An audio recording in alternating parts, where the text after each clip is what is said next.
And welcome back, everyone. Welcome back to the quarterfinals. Welcome back to the quarterfinals here of the Sparkling Tuna Cup number 112. We're jumping into a fresh series here and spawning in the bottom right-hand corner of Incorporeal. We have the red Zerg player. The red Zerg, it is YoungYakov. And spawning in the top left-hand corner, we have his opponents. We have the blue Protoss player representing Streamer Zone. It is NightMare. And if you're in the chat, you know what time it is. It is Gamba time. Predictions are open. Place your bets on who you think will claim the series. Best of luck in the chat as we get into our PvZ. And when it comes to the predictions for this series, it's going to be a close one. Initially, I would lean towards NightMare, and I think I still lean towards him here as well. But I did mention something earlier in the broadcast, if you remember. Yakov, he wasn't looking bad against Classic at all. He did compete against Classic earlier this morning, or at least yesterday. He was competing against him, and he had a very clutch and very intense series versus Classic. So I want to believe that Yakov can take it to NightMare. I would not be surprised if this goes to the ace match. Whether it goes one way or another, I mean, we're here to find out. But I would at least want to see a game 3. Let's go. Let's go. Meanwhile, I do see in the chats, Bappy, because of you, I installed SE2. Oh no, oh no. Or reinstalled SE2. Take care, Bappy, take care. No. Janky, Bappy, janky. I appreciate being influential in such a way, and I hope you take care. You know, take it in small doses. You know, be careful with the smudge on the ladder. True. But good to hear as well. Good to hear. Again, I myself, I haven't laddered in quite some time. I've just had no time. Like there's been a lot going on. Whether it's with casting, whether it's with looking after the bunnies, of course. Streaming and laddering has been formed by the wayside. Especially this week, right? This week was so intense. I think for the past week we've had 2 casts a day every single day. We were casting Stellarfest, of course, event in Canada, and that was like a 5 a.m. cast. Like I am destroyed. Like the fatigue is definitely building up, and I'm looking forward to next week. Next week should be a little bit leaner, a little bit maybe. I'm honestly looking forward to it to be able to get a little bit more rest. Get some veg. I think next week we have a couple of days where we have like 1 cast a day. I think there's like 3 or 4 days where it's just 1 cast a day, which I appreciate. I appreciate that quite a bit. So we can just calm down, get some sleep.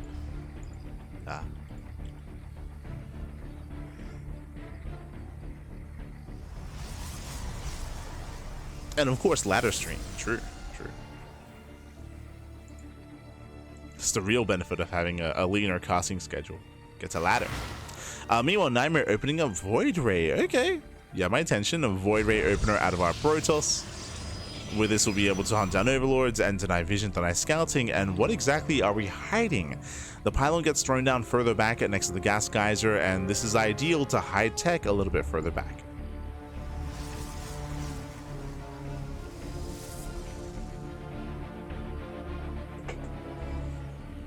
It's going to be ideal. Void Ray has arrived. At the same time, we do have a surge of Lings moving on the right hand side, looking to delay the third. Lings, they arrive and they get eyes on the Adept. There we go, the Adept will fall.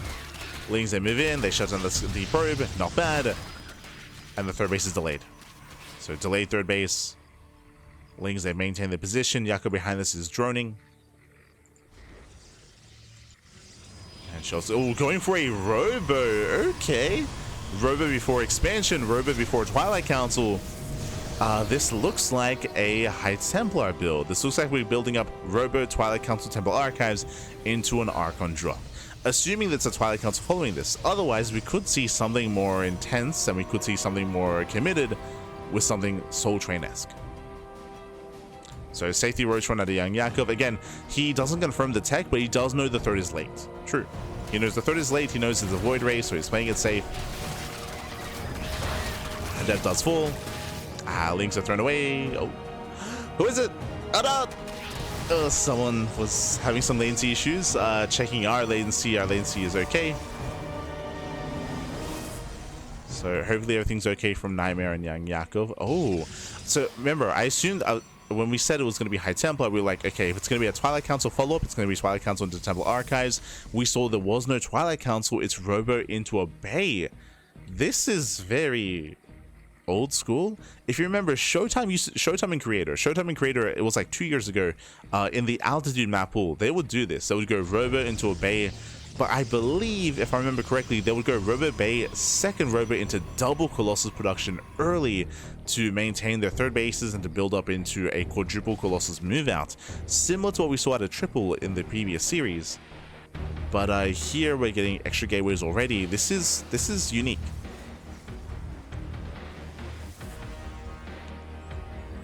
We'll see if he does end up going for the second Robo.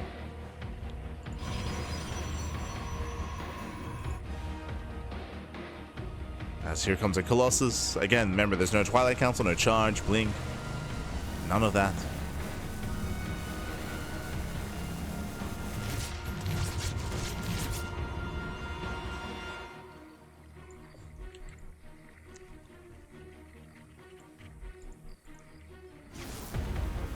Hello.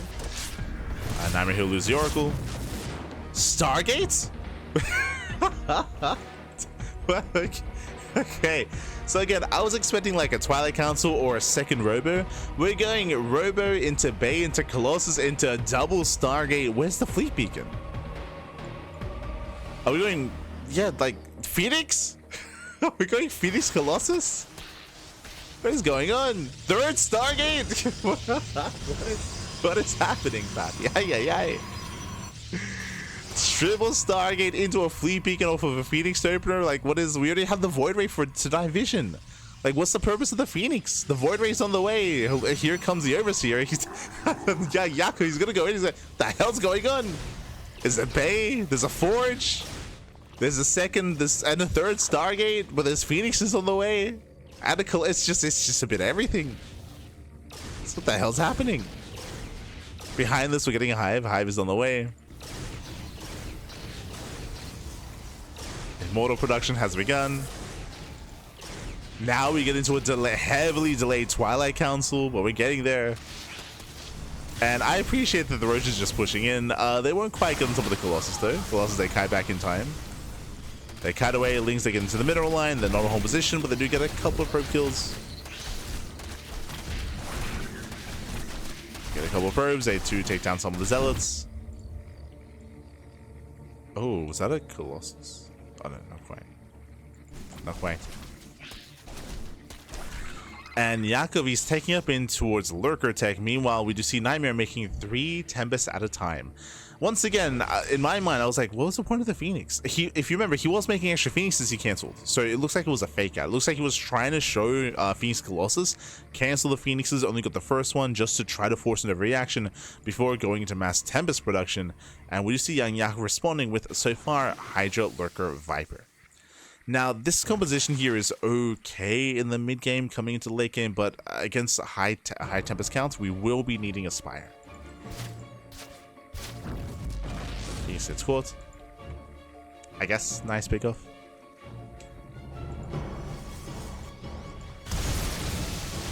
Army rotates.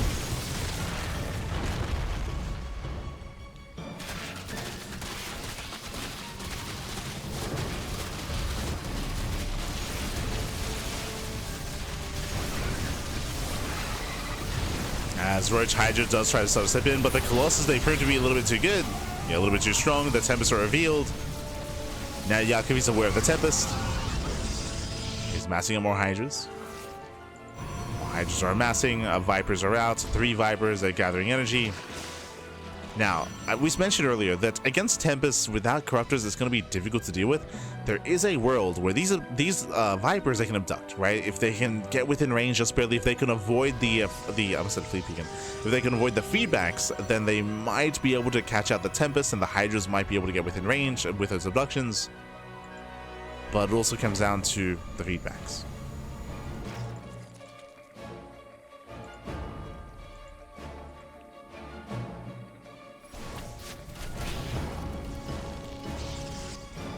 Yakov is moving in on the left, just causing a distraction. Oh, guess what? Another VMAX. It does get one Tempest. Does get two. Two Tempests go down. A High Templar as well. Not bad. As Vipers, they barely do survive. Okay, impressive.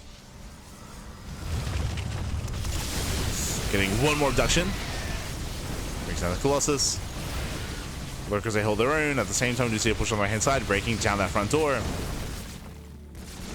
Helonkis is slowly edging closer. And no detection. The Observer does race back home. Lurkers get within range. The probes are going down. Yeah, NightMare is out of position. Out of position, late reaction, late response. Observer arrives here on the front lines, but again on the right-hand side, he will lose every single worker. 23 probes go down. Oh, the High Templar, no, he loses one, loses two, loses all three. Retarget. The High Templar. No. Ooh, barely gets it. There we go. All three Templar go down. And NightMare's falling apart. NightMare's falling apart. The Mass Hydra's coming in. Status as well. He wants a Colossus. Oh, he wants a Tempest. Oh, he gets it. Tempest goes down. Void Ray as well. The third base is still on fire. GG gets called, and YoungYakov takes game number 1. Whew. GG. The hell just happened? GG, well played. NightMare does take a lead in the series, and again, that was a crazy build out of NightMare. That's what I want to emphasize. Remember, NightMare, he initially went for a Stargate opener into Void Ray, which is fine, into a delayed third base, into Robo, into Bay, into second Stargate Phoenix production, into a third Stargate triple Tempest. The hell. it was crazy, man. It was crazy. It was, again, very tech heavy. There was a lot of twists, a lot of turns. As a result, though, because of all those twists and turns, because it was so tech heavy, when I say tech heavy, getting into triple Stargate, getting into Robo, getting to the Bay, getting to Colossus production, getting into Storm towards the end, because of all that tech, the Gateway army is very low. Like a very, very low Gateway army. The Gateway army is also weaker as well because it was a late forge. He still got the forge, but it was a delayed forge, delayed upgrades, delayed blink or anything like that. So the supportive army for those high-tech units was non-existent. So the High Templar, the Colossus, the Tempest were all exposed, right? They had no buffer, they had no meat shield in front of them to protect them, as NightMare was being quite greedy by being so tech heavy. So a lot of greed at NightMare. Crazy play. But here we go, spawning in the top right hand corner of Tokamak, we have the red Zurich player leading the series 1-0, and one game away from advancing on to the semifinals. It is YoungYakov. And spawning in the bottom left hand corner, we have his opponent. We have the teal Protoss player, the teal Protoss representing Streamer Zone. It is NightMare. We go.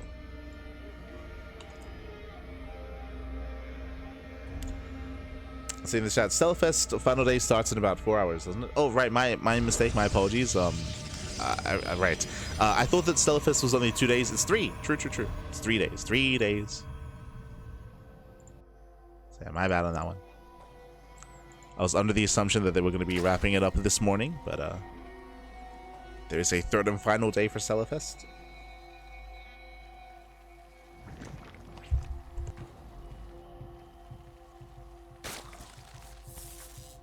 Don't even play StarCraft 2, but these cards make me want to take a shot, even though I've never played any RTS in my life. Oh, that's really interesting. That's really interesting, Shaf. How did you get into StarCraft? That's the real question, especially without an RTS background. I feel like a lot of the OG fans of StarCraft, right? Like they played Brood War when they were young, or at least I played Brood War when I was young, or like when SC2 came out, like that was big, right? Like SC2's release was huge. The vast majority of the quote-unquote player base of StarCraft 2, they only play the campaign, right? The campaign, and they don't really dabble in the multiplayer side of things.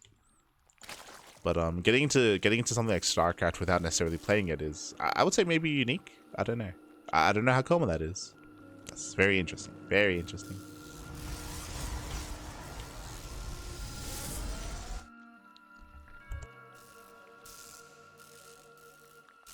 I mean, I say that, but if you remember, that was one of the big things about BlizzCon, for example, and what was so important about it, I would say, is that cross-pollination. I don't know if you remember, but over in in years past at BlizzCon, when they would have their big like grand finals, the championship playoffs at BlizzCon, the stage they would use, they would often share with other esports, so that would help. Like, as in, people at the event would stick around just because they wanted to watch one thing. Maybe they wanted to watch like the Overwatch World Cup or the Heroes finals or something like that. So they would stick around for all of it, for Heroes, for Overwatch, for SE2, and that's like a way that they'd be like introduced into one of the other games.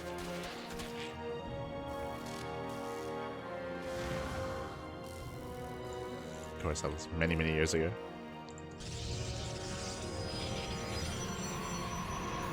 For now, though, once again, a Void Ray opener out of NightMare, going Stargate into Void Ray.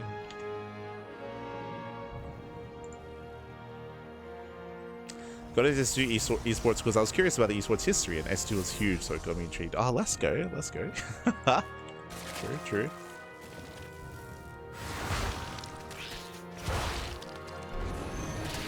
Yeah, I would imagine that it's something that maybe gets brought up, especially early on, like if you were like into like League or something. Like, I don't know if that would ever like come up in certain events. Maybe. Especially early on.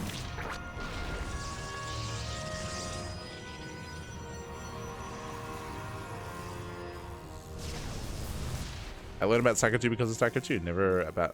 Never knew about Brood War. Oh, okay. Oh, let's go.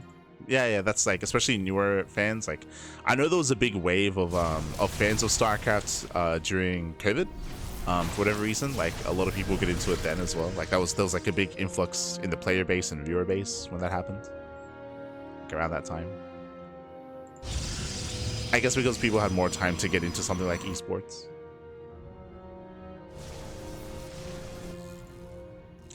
For now, though, again, Voider opener into a third base into, this is, I would say, an early Twilight Council. Nowhere near as fast as last game, for example, when it comes to the tech of choice. But an earlier council nonetheless. So our eyes are going to be on NightMare. We have 2 more gates on the way. There is a high chance it's going to be Glaive Adepts. So this is what is perceived to be a more standard opener, but behind it's getting into Glaives. Technically, this could even be Blink. This could be Blink into like extra gateways into a lot of Blink Stalker aggression early on. But for now, we're leaning a little bit more towards Glaives. Meanwhile, we do have a YoungYakov going for his own tech, going for his own all-in. So Overlord Speed is on the way. We're going for Drop Lords. We're going for a German Taxi. So Roach Speed is on the way. We're going Roach Ling Queen. YoungYakov is going to commit. Meanwhile, NightMare, he is going into Blink. But that, if you remember, that was Blink before a Templar Archives. The hell? Like, this is kind of weird. This might just kill NightMare. So a couple of things here. Remember, Yakov is all in. He's going for an all in. He's going off of just under 3 base saturation, just roaches, lings, and queens. Drop Lords are getting ready. Here they come. Here come the Drop Lords. So YoungYakov, he commits into the all in. But NightMare, he does go for early Blink. Now, what does this mean? It means that Blink will be done in the middle of the all in, and that will help, right? Like, Blink is going to help quite a bit when it comes to the defense. But because he's going into such an early Templar Archives, that is going to eat into his overall warp-ins. That eats into his defensive potential. Because the Templar Archives is not going to help. Like, it's not going to be impactful in the defense. And here comes the all-in. Void Ray does confirm. Drop Lords are coming. Queens, they do drop off. Going for the Void Ray. Nice snipe. Snipe on the Drop Lord. Ooh, Lings, they rally in. Yeah, a little bit too soon. Is too soon. Lings, they get thrown away. That was how many? That was a lot of Lings being thrown away there. Yakov, this is running out of steam a little bit. Queens, they barely don't kill the Void Ray. And again, as you can see, the Temple Archives is a non-factor. No Storm. No Archons. We have 3 Shield Barriers on the way. And is this taking too long? The Shield Barriers, they're finishing. They're finishing up, Pappy. Lings, they collapse in the Stasis. Stasis goes off as well. Biles, they do connect with the Void Ray. So decent connections. Army's being zoned away, going for the pylon. But again, is this taking too long? Another Stasis goes off. Just buying more time, and Yakov is running out of steam here. Remember, Blink is done. Blink is done. One Stalker gets piled. Still a very intense defense here for NightMare. Nice target find, gets another Ravager. Another Ravager goes down. Stasis traps are running out. There's one more stasis trap on the way. Una mass. Does Yakov notice? More Shivars are finishing, but they're actually not really quite, they're not close to the fight. They're not too influential. Flush Transfuse. Queens are being kept alive. Army gets forced back. The Vials, oh my god, don't quite connect. But the stasis does. And Yakov is finally getting on top of some of these Stalkers here. He's trying to at least. Spire. Yeah, Spire is on the way. Storm starts up. NightMare, he's holding. He's holding on. Gets another Ravager. Two more Ravagers. And yeah, YoungYakov, he's running out of steam here. He's run out of steam. The all-in has failed. And with that, NightMare gets away with a massive worker lead. 72 probes. 72 probes. The Queens, they do not make it back home. The all-in fails. And again, NightMare, the early blink timing was crucial there. On top of that, it's Tokamak, longer rushes by ground. It's more difficult to all-in on this map as well. So the map was working against YoungYakov. Stasis traps were brutal. Denied so many Ravager piles. And NightMare, he's not really out of control. Now, his fourth base is late. That is true. So a late fourth base, but again, Storm is going to be a big factor finishing up early on. Yakov going into Muta play. This is a desperation move. Going for the Spire, going into +1, and going into Mutas. Now, the hope is that Mutas are able to not just deal damage, but keep NightMare busy, and give YoungYakov the room that he needs to drone up. Let's say disconnects. Oh my god, the High Templar! They're exposed. Gets one Templar, does force insult, but gets 3, 4. Gets every single Templar. Does 10 in the Storms, which is brutal. Oh my god. Storms are insane, but he kills how many? 4 High Templar and an Archon, essentially 6. 6 Templar go down. And the Mutas are coming. But has he poked the bear? Oh god. He's poked the NightMare. Here we go. NightMare is moving out, catching out almost all the Ravagers. Stalkers, they move in. And Mutas, they cannot defend against this. They're going across the map instead. They're rushing into the mineral line. This expansion will go down. And again, Yakov, he needs these Stalkers to recall. He needs them to recall back. What's the plan? He's not recalling. No, he's coming. They're gathering on more forces back at home. Roaches are on the way, Lings are on the way as well. Nice around. Wiles, they don't quite connect. Mutas, they do get the second mineral line. There are Archons to defend. Mutas, they get into the third. There's a recall. Nicely done. Does force a recall back home. Catching out some transferring workers. Archons, they cannot keep up. The SimCity working against them. Why are there all these pylons here? Some rough SimCity. No. Yakov, he does leave the army idle. He gets punished. But this gambit here from Yakov, it paid off. It has paid off. He killed the expansion. He killed 2 mineral lines. And remember, NightMare, he had 72 probes, now down to 41. Down to 41 workers. He will lose more probes. Diving on the High Templar, forcing out the Archons. Gets into another mineral line. And throughout all of this, Yakov is re-expanding and he's building up his ground army. He's building up. Finds the Prism.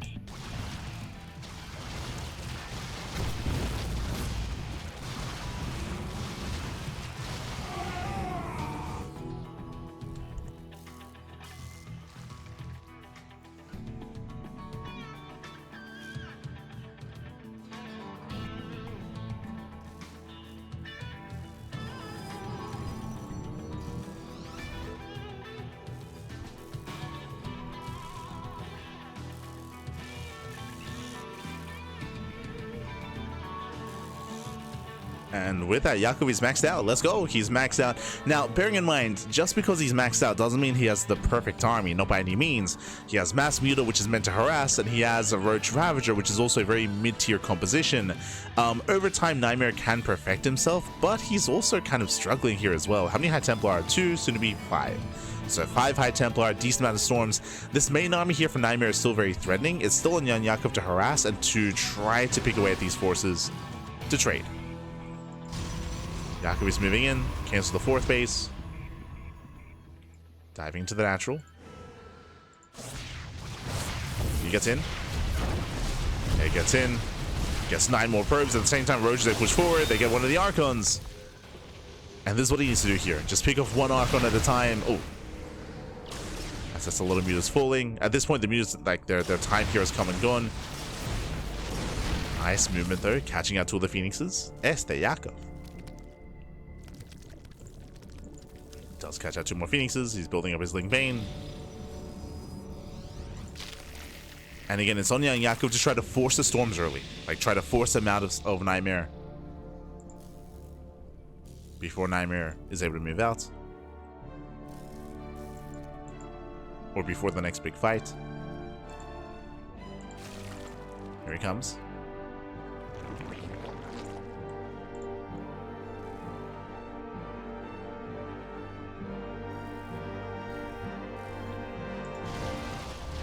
Solar armies across the map. Oh, this is for a storm. There's 5 High Templar in total, so there's going to be at least 4 more storms. Oh my god. Okay, that's 2 more. There's at least 2 storms left. Oh, as else they get in. Yeah, they get into the mineral line. Drones are going down. Brutal damage. Yakov turns everything around for this.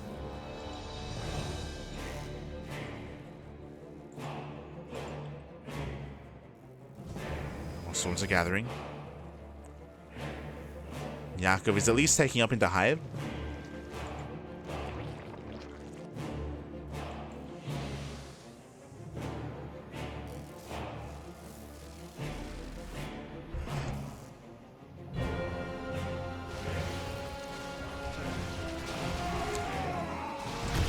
Now, we did mention earlier that the mutas, like, their time is come and gone. I mean, I have to eat my words here because they find more damage. Like, they're still fighting more. And again, the SimCity in the main base is just very messy. It doesn't help when it comes to any kind of ground supports, but now the 7 probes do go down.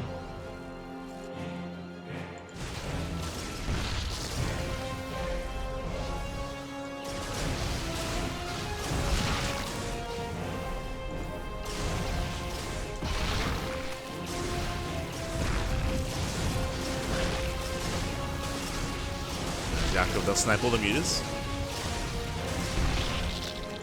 Heavy muta finally cleaned up. Oh. It does get the High Templar. Templar goes down. That's all that did matter. Lurker production has begun. Hive is complete. We have the Vipers. And Yakov, he is refining his army. Throwing away the Roaches. Not a bad trade. Go to Archon, go to High Templar. As Roaches go down, the Lurkers are morphing in. Again, we're done with the Roaches. It's time for the Lunkers. 7 more Lurkers on the way. Ooh. Catching up 2 more Stalkers.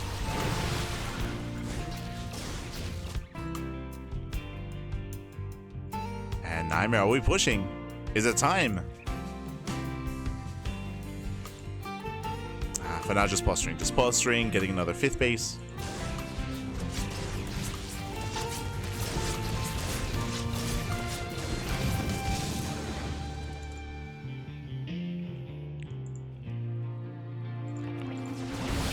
After we'll see if we can adopt.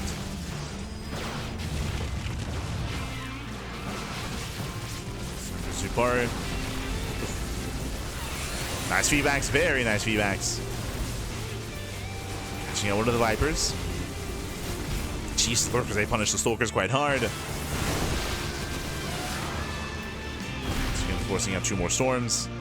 Sky Toss is on the horizon, but I believe Yakov should be able to strike first before Sky Toss. Should be able to.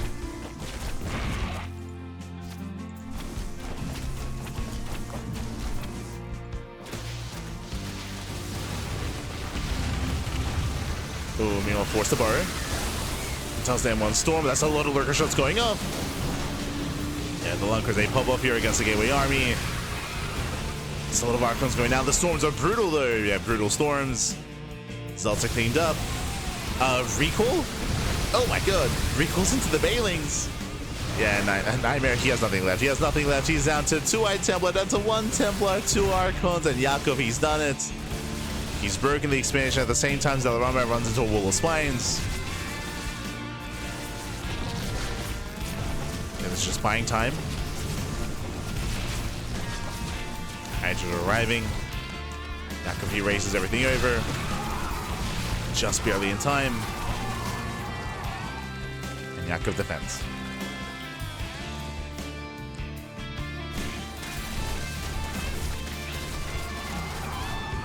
He holds on. Prism's still out there. And NightMare, we're fueled by copium right now, Packer. What do we have? We have 3 Templar, 3 Templar, we have 3 Archons, so to be 5 Archons, 2 Immortals, a very, very slim army here for NightMare. His economy is also lackluster, he's down to 46 workers. Yakov's economy isn't too much better, but it is better, is what matters here. That's all he needs. Just a slightly better economy, a slightly larger army. His Vipers are sucked up. And they've ducked. Ooh, none time. Gets feedback. Spineclaw is not replaced. We have Zealots getting ready for their own dive. And there's detection for the lurkers.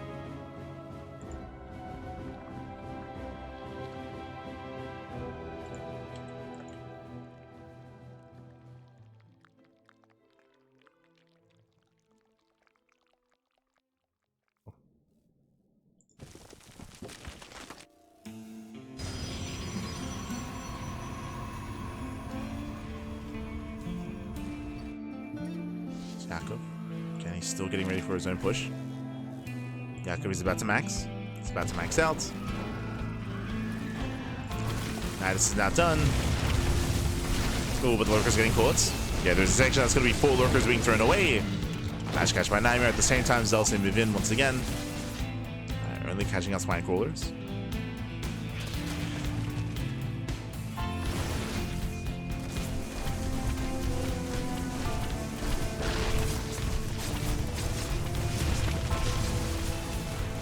Good. And Zelsa do snipe some of the tech here. Like NightMare, he's achieving a lot with quite a little, even going for the Greater Spire. Greater Spire's under threat. Barely is saved. Nidus into the natural. And there's Corruptor. Yeah, there's now Corruptor.